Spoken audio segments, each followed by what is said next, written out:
Music and politics. So there's something intrinsically political about music.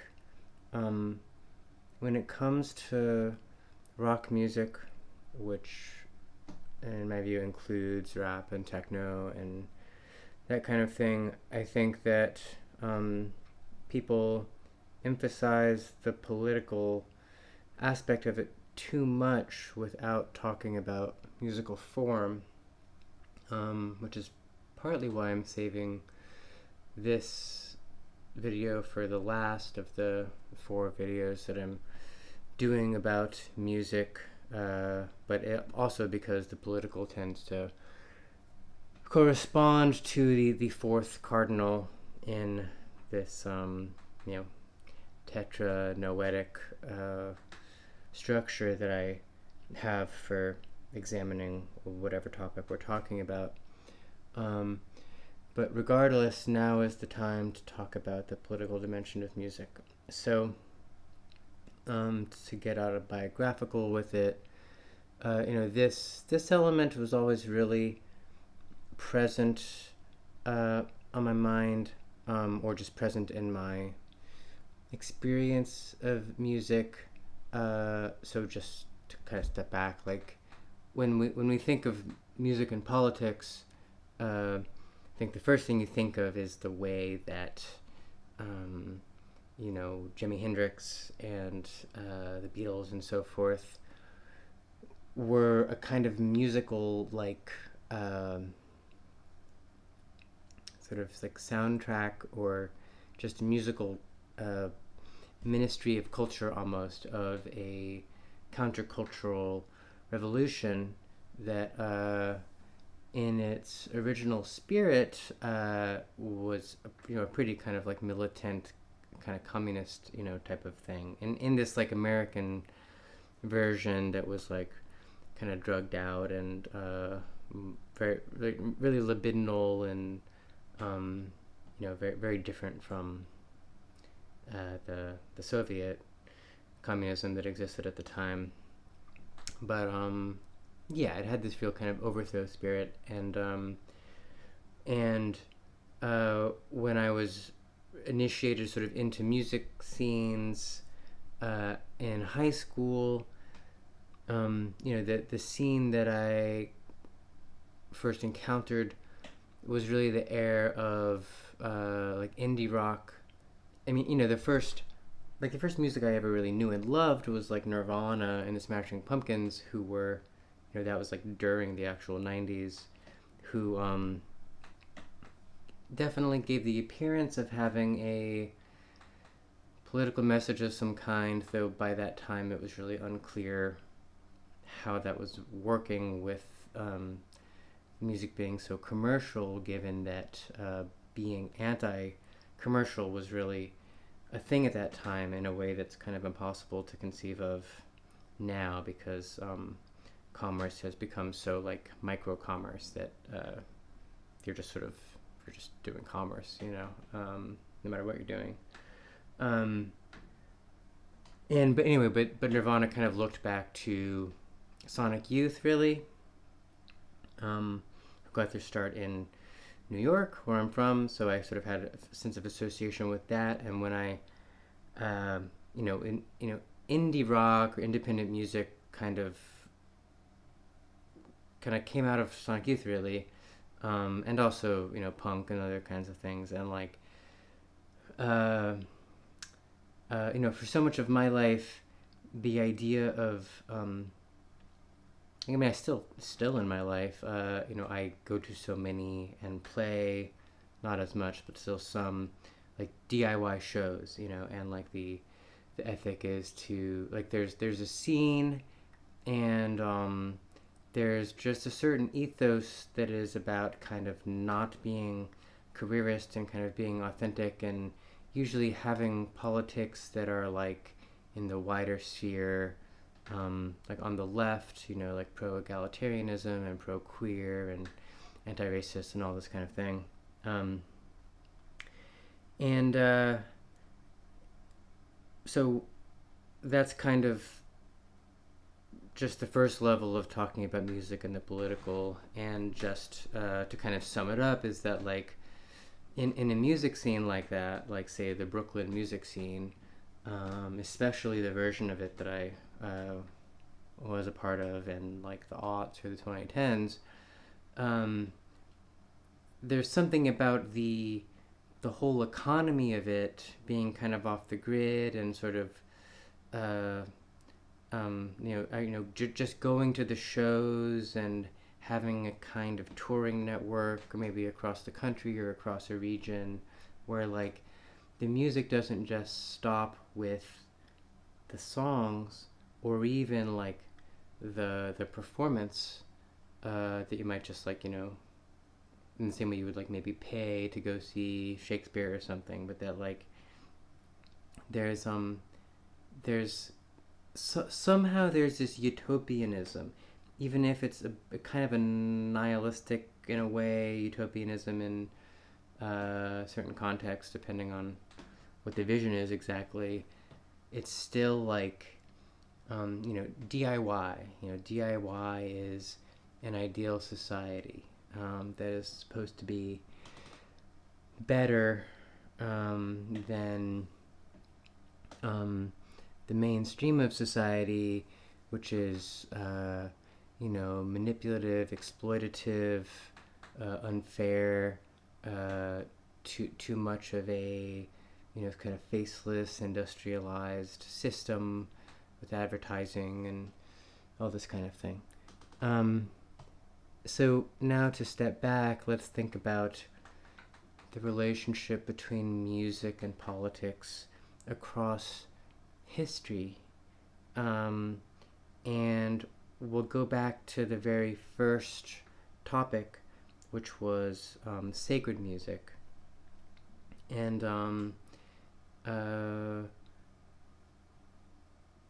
so sacred music corresponds to a political sphere where there's really no thought of, say, democracy or egalitarianism, right? Like sacred music, is music that uses just intonation, usually, to sort of bring you to an ecstatic awareness of the divine and of God, and to kind of bring you, outside of the sphere of the kind of practical world, and that's in an imperial context, right? Like the sacred music is kind of a ministry of culture of, like basically like a totalitarian society, or like an empire, a monarchy, or whatever, right?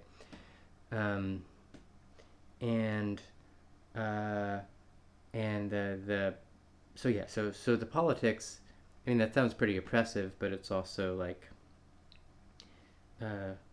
even earlier than that is almost like a state of nature or something. This is like, it's just sort of like a earlier level of development when certain concepts aren't even really circulating in society.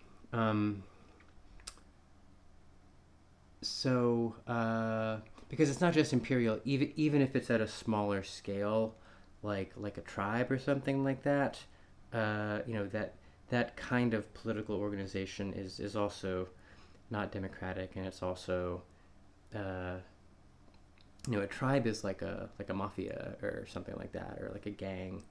There's an ethics to it, but it's there's not like rights, I guess. There's not rights. There's no universalism. So then, passing from, so that's ascesis, and then going on to catharsis, which I associated with the Industrial Revolution, trains, calculus, laws of nature, and the kind of classical mechanics. Classical music with someone like Bach in the earlier realm of the Baroque, music is still the ministry of culture of an authoritarian ruler. So, like Bach worked for the church. But the passage from Bach to, I guess, Mozart, I think maybe Haydn was the first person to do this, was a passage into there being a market and a paying public. And so, just like with like Shakespeare or something, you get industrialization, you get a middle class, you get the idea of like a public that has taste and appreciates originality and will pay like a small amount of money to like go see a concert for an evening. And that was a new thing. And so in that context, the composers, a lot of times still had patrons and still got commissions from churches or rulers or whatever, but there was this kind of new thing where there was a kind of general sense of public taste, and you would be rewarded. This is kind of early social media. You'd be rewarded with this kind of casino logic where if you had a hit, Handel's Messiah is like a hit, at like people will freak out and like they'll pay for it. It'll be performed more places. You'll make more money. So like, and so yeah. Anyway, that's the political regime of the classical composer. And I suppose that there is some degree to which the form of classical music also fosters a sort of like democratic capitalism type of thing. I think Roger Scruton maybe talks about this, who's a pretty conservative philosopher of music from the perspective of the kind of stuff I'm into, but where like there's just something about the form of Beethoven that just has something in common with Napoleon.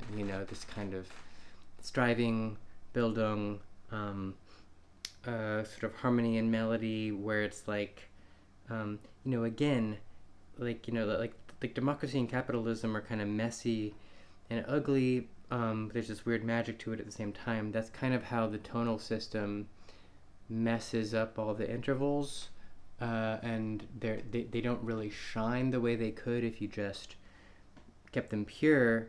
But because you're sort of like ruining them and standardizing them, then you do have a new kind of field of intelligibility where you can travel from one key to another. This whole new dimensionality opens up the same way it does with, say, calculus.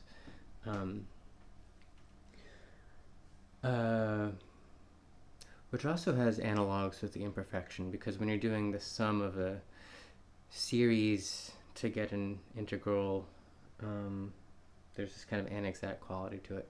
I don't know, anyway, you can ignore that point. But so then in the previous video to this one, I talked about how in the 20th century, we get our electricity at the end of the 19th century, and then we get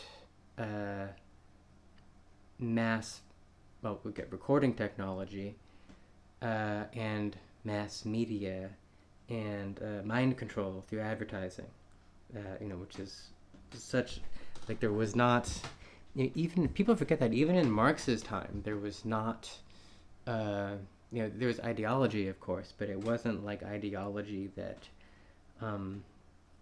is like constantly in your face, where it's just like buy this, believe this, and you can get some free entertainment if you do. That's sort of, that is what the attention economy really was mostly still is. Okay, sorry. Anyway, um,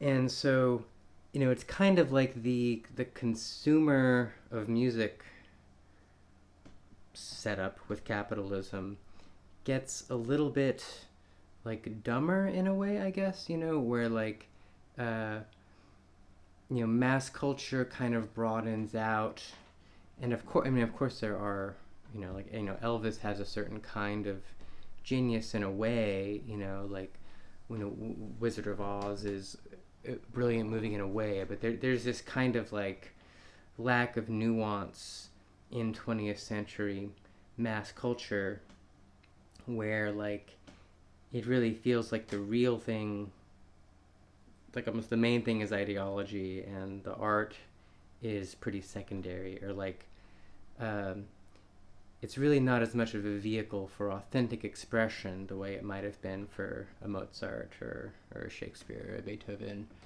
Um, and and then you also get these critiques of capitalism. So this is now the 1900s, and the idea of communism was first proposed in the 1800s, but it was with the Russian Revolution that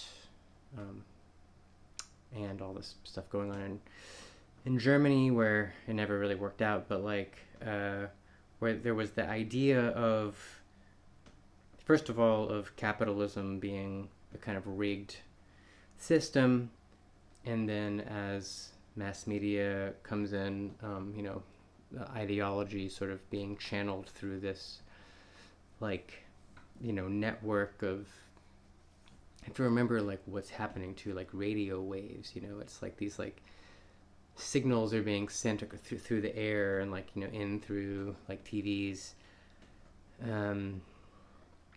That movie They Live, and so there is a political reaction against that, both in the sort of avant-garde realm of high culture, and then a little later, in the like vernacular popular realm, which includes jazz, like modal jazz, and then rock, and so that becomes a new political subject forms around a kind of contradictory idea of maybe communism, or certainly communism, but also anti-capitalism or anti-ideology, just like a sense that like there's a better way to be that music is about, and it becomes less about the money, and there's more authentic expression, and there's more danger to it, and it's also kind of just the return of the repressed. I mean, there's kind of religious stuff here.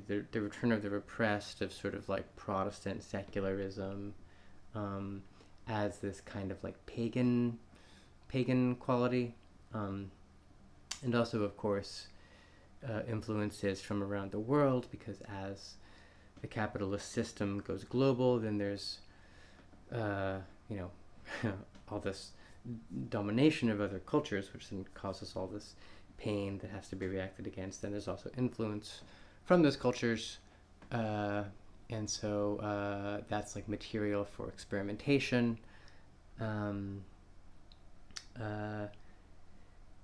so where are we now? Because so basically, as I said, Nirvana was kind of I have really just powerful memories of seeing Smells Like Teen Spirit on MTV, and then later finding out that black metal was born during that time, though I didn't encounter it until a decade later. But there was some threshold that got crossed, I think, as the internet was being invented, where just like the consumer culture of classical music got co-opted. And I use that term in maybe a value neutral way. I don't want to.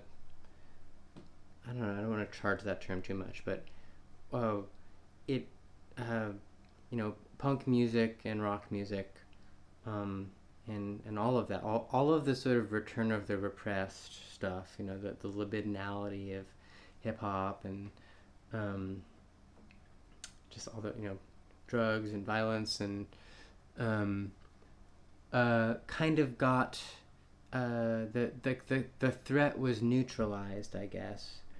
And when I was a young kid, that was being sold. It was being sold through MTV to children like me or something.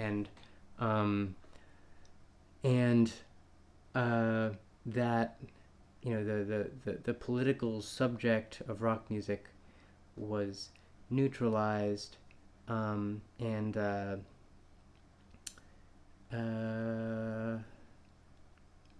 Mark Fisher had this great term, the interpassive, where you neutralize the political by giving entertainment that makes you feel like you're participating in it. So you watch Avatar and you feel like you're contributing to anti-colonialist Gaia culture just by watching it, but actually just consuming. That is more or less, I would say, what has happened with music, where there's this kind of idea that it's political, but it's certainly not able, seemingly, to be political in a way that is like a threat to the system that is transmitting it. Which isn't to say that it doesn't have, I'm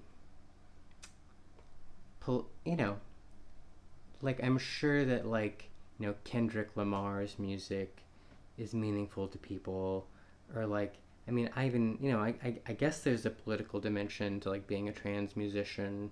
I've taken inspiration from other trans musicians and felt more confident in who I am. I hope I'm passing that on, and so forth.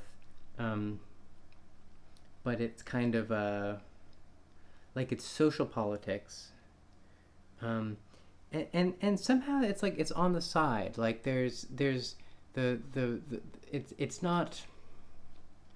It's just different now, and so I guess in my view, that's not the worst thing in the world, because I don't think. I think that the time we live in, it's really kind of nuanced and unclear what exactly is happening, because there are certain ways in which the world is getting a lot better in terms of just sort of access to information and creative tools and inventions. You can sort of imagine technology really helping to solve a lot of the problems that we were hoping direct action or something would solve, but it's not really clear that's going to happen. But so I think that in this time the political it's almost like full circle, I think, where it's I don't know, I think that the current regime of the political for music is kind of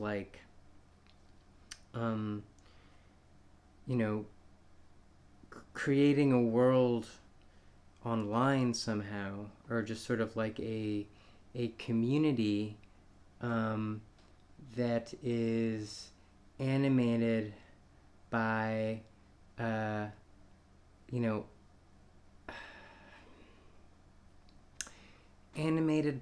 combination of these four regimes of music, in a way that makes it possible to become free in a way that was never possible before. To almost have a more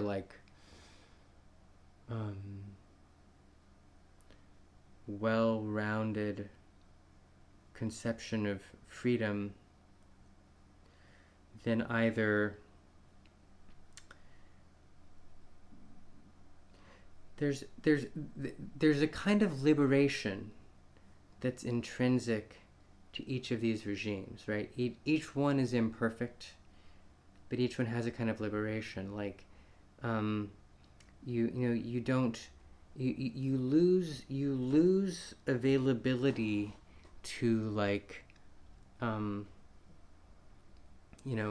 monk level spiritual realization if you're going to get involved in politics enough to be like an enlightenment person, and you lose, but you gain other things that are more material and more concrete. And same thing happens when you go insurrectionary in this kind of acephalic way that can't be circumscribed by enlightenment the way that Horkheimer and Adorno might have wanted it to be, but you gain something too,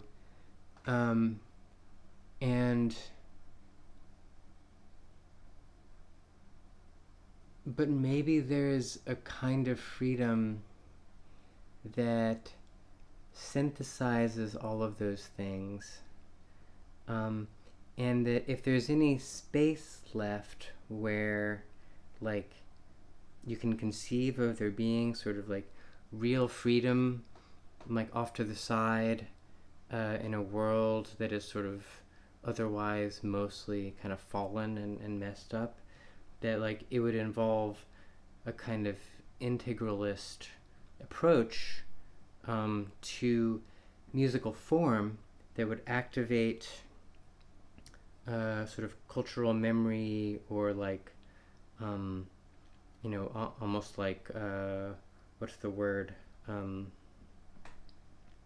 just like aesthetic abilities that correspond to certain, like, moral attitudes from different regimes. And this integralism